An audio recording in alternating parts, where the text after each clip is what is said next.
আল্লাহুম্মা বারিক লানা ফি রজব ওয়া শাবান ওয়া বাল্লিগনা রমাদান।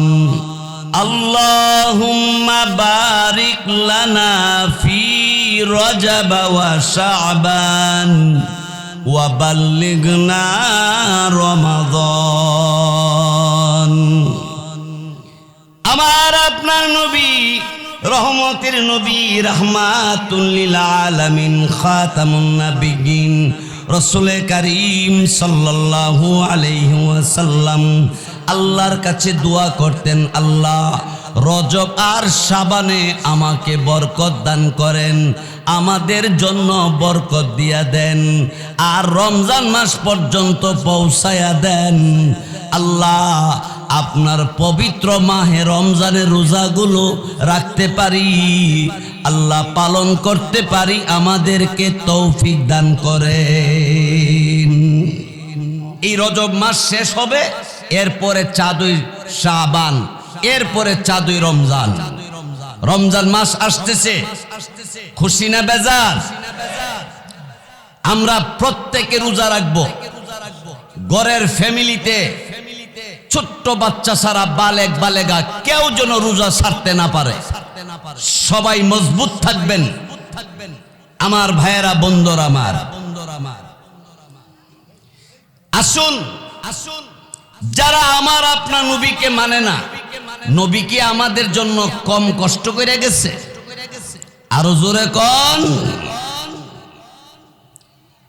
বাইশব আমার বন্ধুরা আমার, আপনার আমার নবী রাহমাতুল লিল আলামিন, খাতামুন নবিয়্যিন, আম্মা জান আয়েশা সিদ্দিকা রাদিয়াল্লাহু তাআলা আনহার ঘরে দরওয়াজা লাগাইয়া সাজদার মধ্যে পড়ে তিনি কাঁদতে আরম্ভ করলেন, আল্লাহুম্মা রব্বি উম্মতি, আল্লাহুম্মা রব্বি উম্মতি, উম্মতি উম্মতি বলে নবীজি আম্মা জান আয়েশা সিদ্দিকা রাদিয়াল্লাহু তাআলা আনহার ঘরে তিনি সাজদায় পড়ে উম্মতের জন্য কাঁদেন।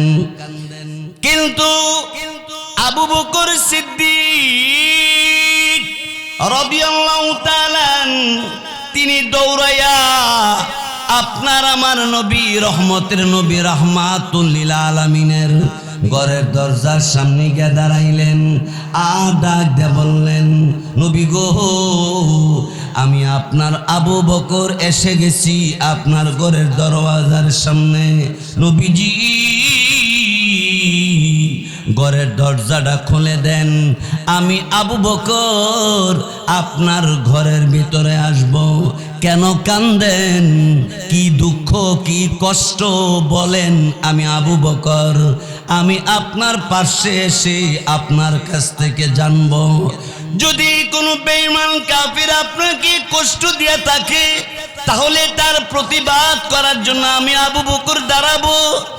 নবীজি আম্মা জান আয়েশা সিদ্দিকা রাদিয়াল্লাহু তাআলা আনহাকে বললেন, আয়েশা রে, যারা কিয়ামত বিশ্বাস করে না, আপনারা বলেন কিয়ামত হবে কি হবে না? আল্লাহ যেহেতু কোরআনে বলছে কিয়ামত হবে, যে কোরআন সত্য, আল্লাহর কথা সত্য, কিয়ামত হবে এটাও সত্য। বন্ধুগণ আমার, ভাইয়েরা আমার, আল্লাহ পাক রব্বুল আলামিন তিনি আমাদেরকে নিয়ামত দিয়ে ভরপুর করছেন। আমার আপনার সাথে যে 2টা চোখ আছে, এই 2টা চোখের দাম কত? যার চোখ নাই তারে জিগাইলে পাইবেন এই চোখের দাম কত। এই চোখ দিয়া আপনি রাস্তাঘাট ভালো মন্দ দেখে চলাফেরা করতে সুযোগ পান। আল্লাহ বলেন বিদ্যুতের বিল প্রতি মাসে মাসে দিতে হয়, আর আমি যে লাইট লাগাই দিছি এই লাইটের বিল আমি আল্লাহ চাই না। আমি চাই তুই শুধু আমারে ডাক দিবে আল্লাহ কইরা। সুবহানাল্লাহ, জোরে কর। তুই যদি বান্দা আমি আল্লাহরে ডাক দেস, আমি বান্দা তোর যা লাগবে আমি সব দিব। এই ভাই আল্লাহ পারবনি দিত? আল্লাহর কাছে আছে না নাই?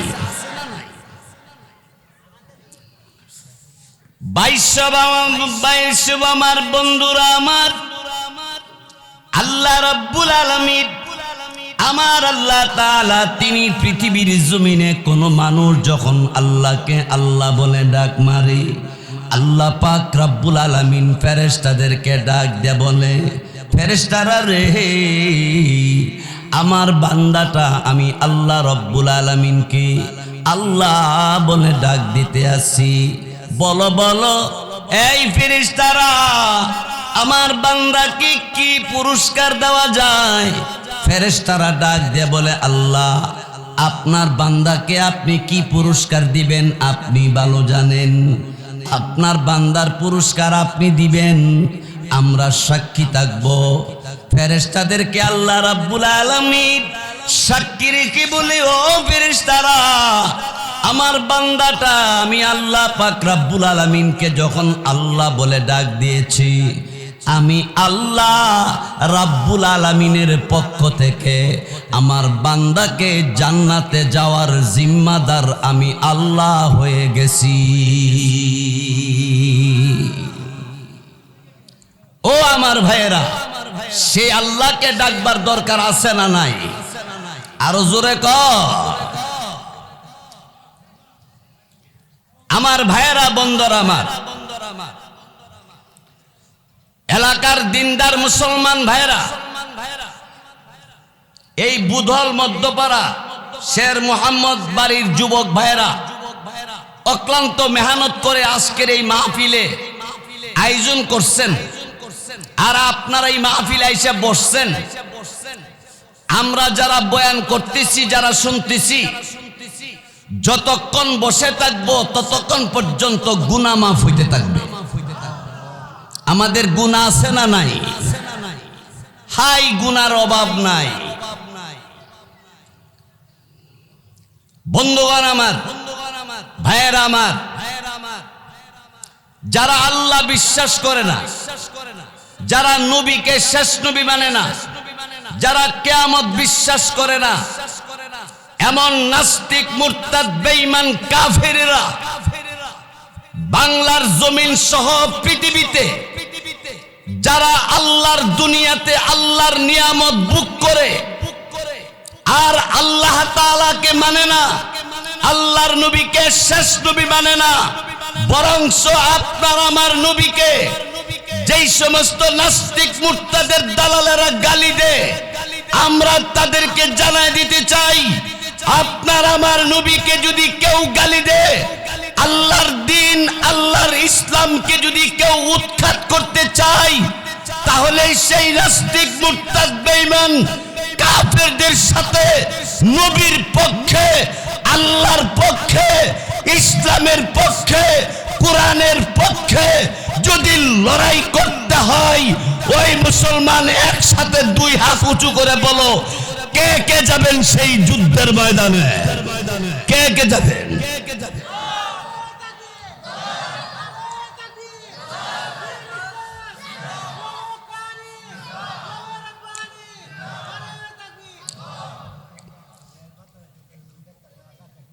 সতর্ক থাকবেন। ইমান কাইরা নেবার জন্য বিভিন্ন ভাবে চক্রান্ত ইহুদি খ্রিস্টানেরা চালাইছে। বন্ধুগণ, আপনারা ফেসবুকে, পত্র পত্রিকায় খবর পাইছেন কি জানি না, যারা পাইছেন তারা বলবেন আমেরিকাতে আগুন লাগছে। শুনছেন এই খবর? বৈজ্ঞানিকরা তালাশ করতেছে বহুদিন ধরে কোথায় থেকে আগুন লাগলো, কোথাও তালাশ করে খবর পায় না।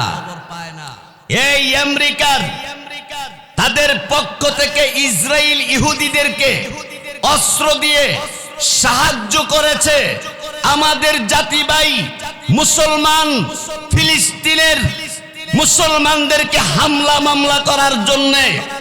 ও ভাই, ফিলিস্তিনের এক যুবক মায়ের পার্শ্বে গিয়ে দাঁড়ায় বলছে, মা, আমার বুকে আমার নামটা লিখে দাও। কেন রে বাবা? মা, এই মা আল্লাহ পাক রব্বুল আলামিনের দ্বীন ইসলামকে টিকায় রাখার জন্য যুদ্ধের ময়দানে যাই। মাগো এই যুদ্ধের ময়দানে আমি হয়তো ফেরত নাও আসতে পারি। এই মা জননী আমি যদি শহীদ হইয়া যাই, আমার বুকে নামটা দেখা আমারে চিনবা, আমাকে দাফন করবা, দেখা হবে মা হাসরের ময়দানে। মা জননী দুই চোখের পানি ছেড়ে দিয়া কান্দে। যুবক ছেলেটা কান্দে। যুবক জিজ্ঞাসা করে মা কেন কান্দেন? মা তখন ডাক দেয়া বলে, ছেলেরে বহু কষ্ট করে তোরে লালন পালন করেছি বাবা, যুদ্ধের ময়দানে যাবে আমার কোনো আপত্তি নাই। আমার নবীর দুশমনদের সাথে লড়াই করে যদি তুই শহীদ হইয়া যাস আমার কোনো আপত্তি নাই। আল্লাহু আকবার বলে, আরো জোরে বলে আল্লাহু আকবার। আমার ভাইয়েরা বন্ধুরা আমার, আল্লাহর দেওয়া নিয়ামত, আল্লাহর দেওয়া নিয়ামত, আল্লাহর দুনিয়াতে বসবাস করো, এর পরেও তুমি আল্লাহকে ডাকো না, আল্লাহর হুকুম নামাজ পড়ো না, আল্লাহর হুকুম রমজান শরীফে রোজা রাখো না। এখন যে মাসটা চলতেছে আরবি মাস, এই মাসটার নাম হলো রজব মাস। এই মাসে আমাদের নবীজি দোয়া করতেন খুব বেশি বেশি এইভাবে,